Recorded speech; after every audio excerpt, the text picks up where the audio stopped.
Rail লাইনের ধারে বস্তি পাড়া, কয়েকটা ঝুপড়ি টাইপের ঘর। কচি কাঁচা কয়েকটা বাচ্চা দৌড়ে এসে মৌলিকে বৌমা বলেই জড়িয়ে ধরল। মৌলি প্রত্যেকের হাতে একটা করে চকলেট দিতেই ওরা বেশ খুশি হয়ে দৌড়তে দৌড়তে চলে গেল। দেখলাম এমন দৃশ্য দেখে অবাক হয়ে মৌলিকে জিজ্ঞেস করি, কি ব্যাপার রে, এই বস্তির বাচ্চাগুলো তোকে চেনে নাকি? মৌলি হেসে উত্তর দিল, বুঝলি, ওরা আমাকে খুব ভালোবাসে। আসলে আমি আজ কলেজ যাওয়ার সময় বলেই গেছিলাম ওদের জন্য চকলেট নিয়ে আসবো, তাই তো আমাকে দেখতে পেয়ে সব দৌড়ে এলো। একসঙ্গে প্রায় 8-10টা বাচ্চা মৌলিকে জড়িয়ে ধরে আবদার করতে দেখে আমার বেশ ভালো লাগছিল। মৌলি আসলে আমার বন্ধু। বিএড কলেজে এসে মৌলির সাথে পরিচয়। আমরা একসঙ্গে বিএড করছি। কলেজ থেকে সেদিন মৌলির সাথে মৌলির বাড়িতেই যাচ্ছিলাম। একটা বই ওর থেকে নেওয়ার ছিল, তা মৌলি আমাকে বলল, আমার সাথে আজ আমার বাড়িতে চল, বইটাও নেওয়া হয়ে যাবে আর আমার বাড়িতেও আসা হবে। আমি একটু কিন্তুই করছিলাম। জিজ্ঞেস করলাম, তোর বাড়িতে গেলে কেউ কিছু খারাপ ভাববেন না তো? আসলে ওটা মৌলির শ্বশুর বাড়ি। খুব স্বাভাবিক এমন জিজ্ঞেস করাটা, মাত্র 7 মাস আগেই ওর বিয়ে হয়েছে। মৌলি শুনে হেসে বলেছিল, আমার শ্বশুর শাশুড়ি খুব ভালো মানুষ, বরং তুই গেলে ওনারা খুশিই হবেন। মৌলি ওর শ্বশুর শাশুড়ির প্রশংসা প্রায়ই করে। নিশ্চয়ই ভালো মানুষ, তা না হলে মৌলি বা প্রশংসা করবে কেন? যাই হোক, মৌলি বাচ্চাগুলোকে চকলেট দিতেই ওদের খুশি দেখে আমার মনটা এত ভালো হয়ে গেল যে বলে বোঝাতে পারবো না। ট্রেন থেকে নেমে খানিকটা হেঁটে আসতেই বাচ্চাগুলি মৌলিকে বৌমা বলে ডাকলো দেখে আমি কৌতূহলী হয়ে মৌলিকে জিজ্ঞেস করতেই ও বলল, ওরা আমাকে বৌমা বলেই ডাকে। আমারও বেশ ভালো লাগে ওদের মুখে এই বৌমা ডাকটা শুনতে। সে না হয় বুঝলাম, কিন্তু ওই টুকুটুকু বাচ্চা তোকে বৌমা বলে? তোকে তো বলাই হয়নি সে গল্প। বলে মৌলি গল্প বলতে শুরু করলো। বিয়ের পরের দিন দুপুরে ছিল আমার বউ ভাতের অনুষ্ঠান। বাড়িতে বিয়ে, অথচ কেমন যেন ম্যাড়মেড়ে লাগছিল বাড়িটা।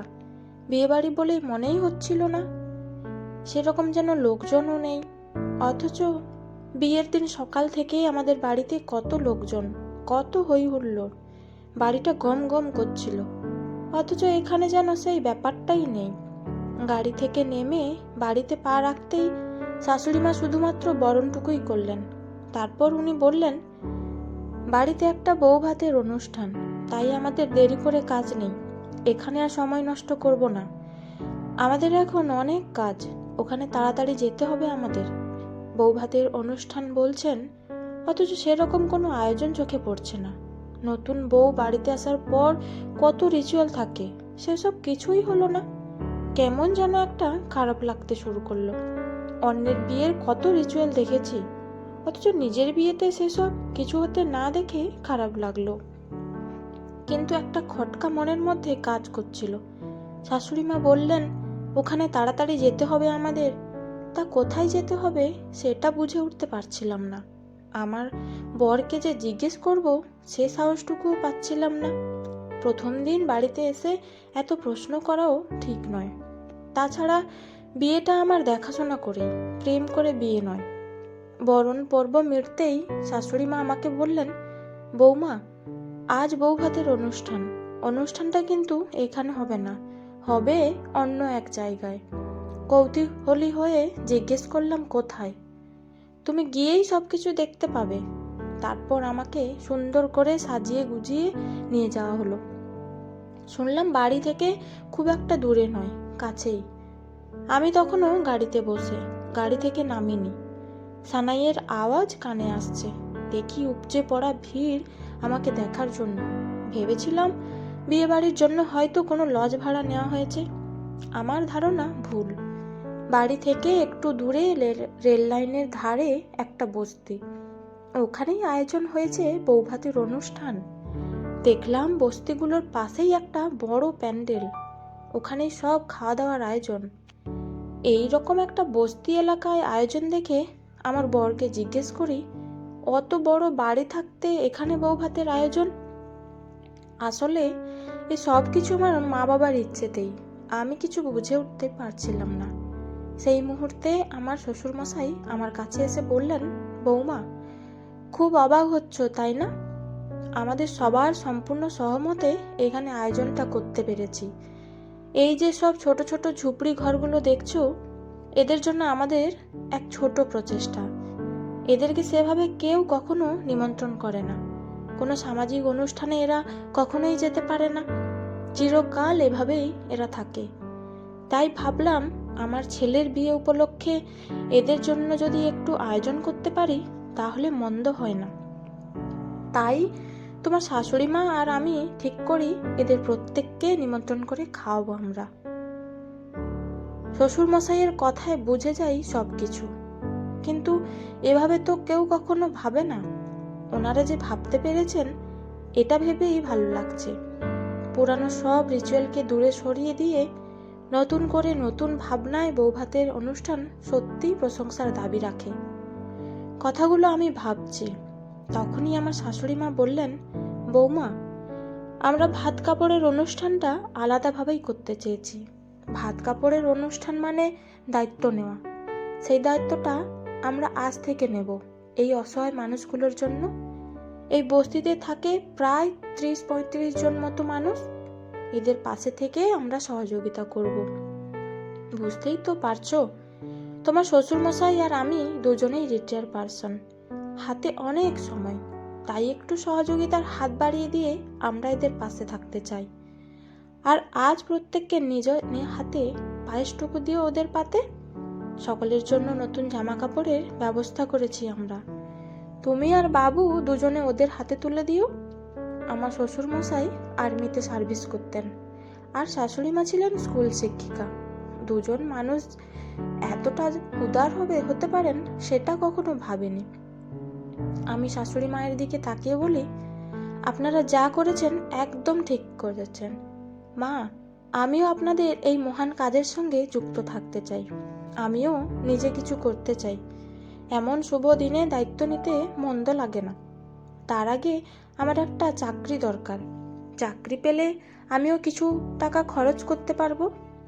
কিন্তু এই মুহূর্তে তো আমার কথা থামিয়ে দিয়ে শাশুড়ি মা হেসে বললেন, ওরে পাগল মেয়ে, সব কাজে টাকা লাগে না, লাগে মন, লাগে মানসিকতা। তোমার কাছে টাকার থেকেও বড় জিনিস আছে, সেটা হলো বিদ্যা, যা টাকার থেকেও মূল্যবান। এই বস্তিতে অনেক বাচ্চা আছে যাদেরকে পড়াশোনা শেখানোটাও খুব জরুরি। সেই কাজটা তুমি করতে পারবে। আসলে কি জানো তো বৌমা, শিক্ষার আলোয় যদি এদের আলোকিত করা যায়, এরাও সমাজের ভালো জায়গায় পৌঁছে যাবে একদিন, সমাজের বুকে মাথা তুলে দাঁড়াবে। সেটার জন্য একটা সৎ প্রচেষ্টা দরকার, আর সেটা তুমি পারবে নিজেই। সেদিন শাশুড়ি মায়ের কথায় একটা বড় মনোবল সঞ্চয় করে ফেলি এবং শাশুড়ি মাকে বলি, আমিও পারবো। আপনারা যখন সাথে আছেন তখন পারবো না এটা হয় নাকি? সেদিন দুপুরে ভাত কাপড়ের অনুষ্ঠান হয় এক অন্যরকম দায়িত্ব নিয়ে। প্রচলিত যে রিচুয়ালগুলো হওয়ার কথা ছিল সেগুলো হয়নি বলে আমার একটুও আক্ষেপ হয়নি। মনে এক রাস ভালো লাগা তৈরি হয়ে গিয়েছিল।